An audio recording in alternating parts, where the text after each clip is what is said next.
የጽድቄ አምላክ በጠራሁት ጊዜ መለሰልኝ፣ በጭንቀቴም አሰፋህልኝ።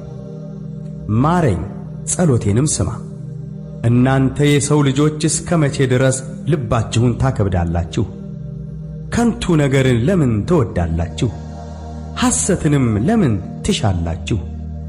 እግዚአብሔር በጻድቁ እንደ ተገለጠ እወቁ። እግዚአብሔር ወደ እርሱ በተጣራሁ ጊዜ ይሰማኛል። ተቆጡ፣ ነገር ግን ኀጢአትን አታድርጉ። በመኝታችሁ ሳላችሁ በልባችሁ አስቡ፣ ዝም በሉ።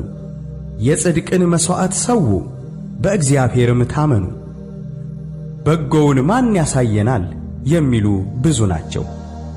አቤቱ የፊትህ ብርሃን በላያችን ታወቀ፣ በልቤ ደስታን ጨመርህ። ከስንዴ ፍሬና ከወይን ከዘይትም ይልቅ በዛ። በሰላም እተኛለሁ አንቀላፋለሁ። አቤቱ